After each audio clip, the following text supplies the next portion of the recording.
আজকে হঠাৎ করেই দাবি আদায় ঐক্য পরিষদের পক্ষ থেকে মাননীয় প্রধান উপদেষ্টার কার্যালয়ে ডাক পড়েছেন শীর্ষ নেতাদের যে এই পে স্কেল নিয়ে কিছু আলোচনার জন্য।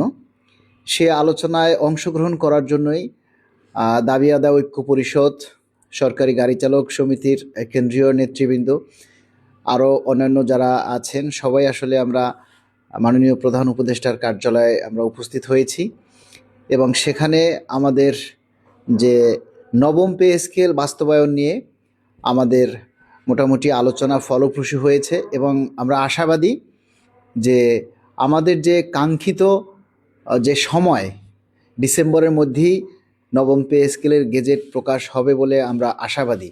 এবং আপনারা জানেন যে গত 5ই ডিসেম্বর আমরা কেন্দ্রীয় শহীদ মিনারে একটি মহাসমাবেশ আমরা আয়োজিত করেছিলাম, মহাসমাবেশ পালন করেছি।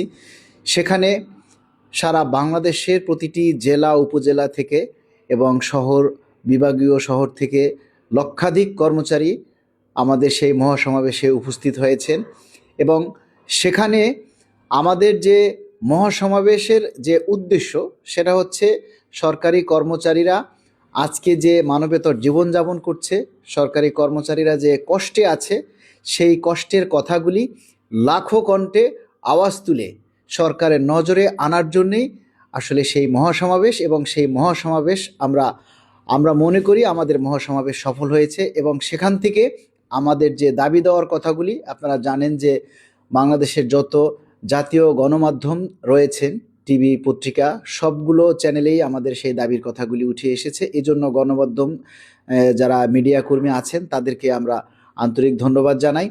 এবং সেখান থেকেও কিন্তু একটা কথাই বলা হয়েছে যে আমাদের যে আলটিমেটাম ডিসেম্বরের 15 তারিখ, সেই 15 তারিখের মধ্যেই আমাদের যাতে নবম পে স্কেলের গেজেট প্রকাশ করা হয় এবং এটাই হচ্ছে আমাদের মূল দাবি। কেননা আপনারা জানেন যে খুব শীঘ্রই তফসিল ঘোষণা হবে নির্বাচনের এবং সারা দেশ একটা নির্বাচনী আমেজের মধ্যে দিয়ে চলছে।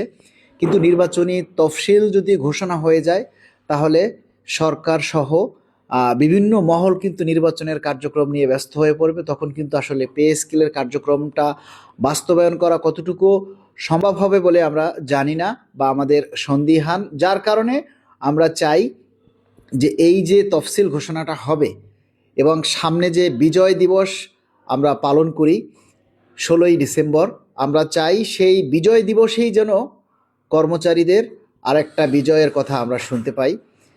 আমরা 15টা বছর থেকে 15টা বিজয় দিবস আমরা পালন করেছি, কিন্তু সত্যিকারের বিজয় কর্মচারীদের আসেনি।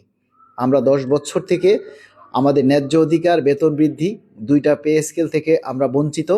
এবং আপনারা জানেন যে আমাদের অনেক কর্মকর্তা কর্মচারী 2020 সালের পর থেকে যারা অবসরে গিয়েছেন তারা কিন্তু আর্থিকভাবে ভীষণভাবে ক্ষতিগ্রস্ত হয়েছে এবং এই 2025 সালেও যারা অবসরে গিয়েছেন তারাও কিন্তু মারাত্মকভাবে আর্থিক ক্ষতিগ্রস্ত হবে যদি ডিসেম্বরের মধ্যে গেজেট প্রকাশ না হয়। তাই আমরা চাই না আর কোনো কর্মচারী এবং কর্মকর্তা তাদের এই ন্যায্য অধিকার থেকে বঞ্চিত হোক। এজন্য আমাদের যে সারা বাংলাদেশের যে ক্ষুধার্ত মানুষ, নিম্ন গ্রেডভুক্ত কর্মচারী যারা রয়েছে, যারা প্রত্যক্ষ এবং পরোক্ষভাবে রোদে পুড়ে বৃষ্টিতে ভিজে সকাল, সন্ধ্যা, রাত, দুপুর এবং অনেকে আছে সারা রাত পরিশ্রম করে দেশের সেবায় অংশগ্রহণ করে, যে মানুষগুলো রাষ্ট্রকে সচল রাখে, রাষ্ট্রের উন্নয়নের চাকা সচল রাখে, সেই মানুষগুলি যদি ভালো না থাকে তাহলে রাষ্ট্রের উন্নয়ন সম্ভব নয়। এবং আমরা জানি যে আমরা নোবেল বিজয়ীর বাংলাদেশে বসবাস করি। সেই নোবেল বিজয়ীর বাংলাদেশের কর্মচারীরা তাদের বেতন বৃদ্ধির জন্য রাজপথে আন্দোলন করবে, এটা আসলে সমীচীন নয়। তাই আমরা চাই না আর রাজপথে নামতে। আমরা মাননীয় প্রধান উপদেষ্টার কাছে এই প্রার্থনাটাই করি, 22 লক্ষ কর্মচারী এবং তাদের পরিবার সহ প্রায় 1 কোটি সদস্য সবাই তাকিয়ে আছে মাননীয় প্রধান উপদেষ্টার দিকে। তারা সবাই চায় আগামী 16ই ডিসেম্বর যে বিজয় দিবস, আমরা সেই মহান বিজয় দিবসের মধ্যেই যেন আমাদের এই কর্মচারীদের যে বিজয় সেটা যেন আমরা পাই এবং এই নবম পে স্কেলের যে গেজেট সেটা ঘোষণার মধ্যে দিয়েই যেন আমাদের সেই বিজয় কর্মচারীদের মধ্যে আসে, এটাই আমরা প্রত্যাশা করি। ধন্যবাদ সবাইকে। ধন্যবাদ।